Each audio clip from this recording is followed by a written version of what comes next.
Well, joining us now to unpack relations between the two states is Senior Analyst at Africa Practice, Vukani MD.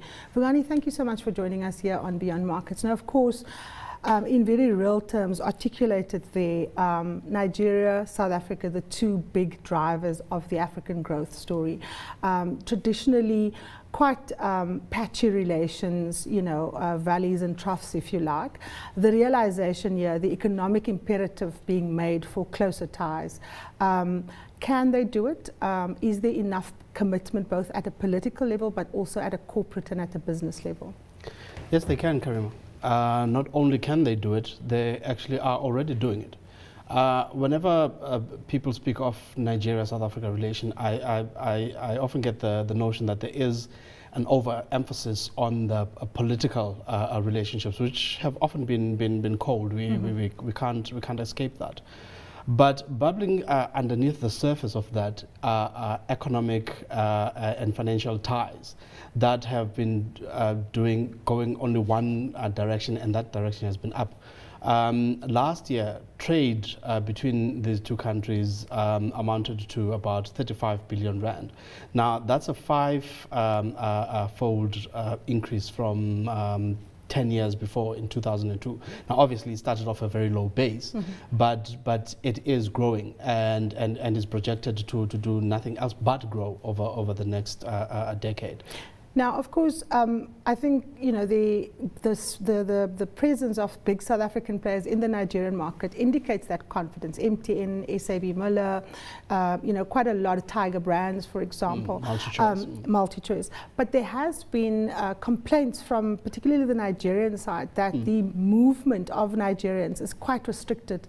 That African states are not allowing people to move freely. There's a lot of bureaucratic red tape, but there's also the very real question around things like security, issues of fraud, corruption. How are you addressing, or how is one likely to address the question of the free movement, which is likely to speed up trade and economic relations, but also keep a very firm hand on the fact that you don't allow your country to be a repository of criminal behavior, particularly when it comes to large-scale, let's say, financial fraud. And these are obviously concerns both for Nigeria and countries like South Africa. The first thing to note about the unequal nature of trade between these two countries is that in terms of the trade balance, looked at as a straight-up trade balance situation, it's actually in favor of Nigeria.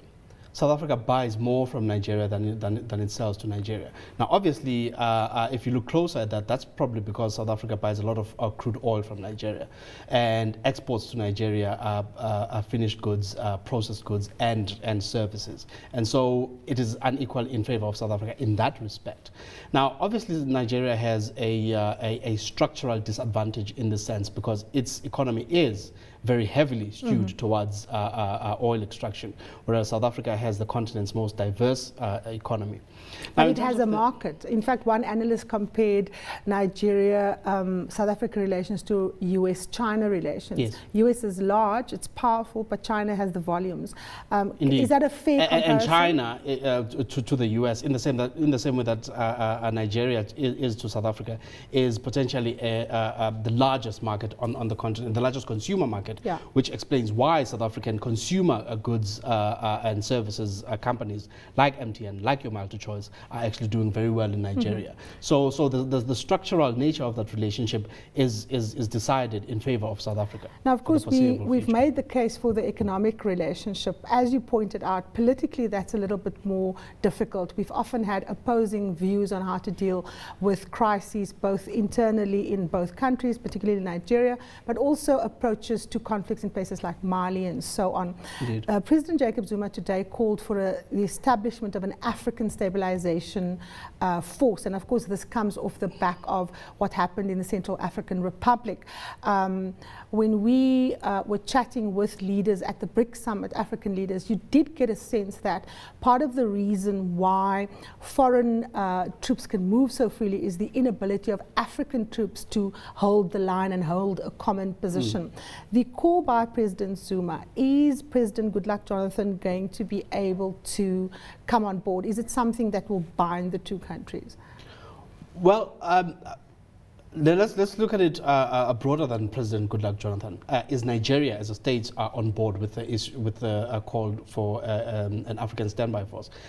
The answer is simple. It's yes. In fact, the call for an African standby force isn't a new one. It's as old as the AU. It's as old as 2002. So why has it not been established, Vukani? And what is because different Africa about moves at a snail's pace. Because Africa has structural disadvantages when it comes to money. For instance, the troops, whether those troops are sufficiently trained and sufficiently equipped. Very few African states can actually contribute meaningfully to an African standby force, which brings us back again to these two powerhouses. It is probably only South Africa and Nigeria that could contribute significantly financially, militarily, logistically, and otherwise to an African standby force. Now, of course, you can't disconnect the need for political stability to the question of enabling factors for economic growth. We saw the case being made for a stable situation that needs to obtain in Central Africa if that infrastructure rollout plan is meant to happen and connect the north and the south. And one can see the kind of economic and political case for why you need direct intervention. But historically, African countries have been divided into Francophone, Anglophone, Africa, and the presence of a country like France on the continent, very active, has military presences in all its former colonies, has been part of the reason why African states have been unable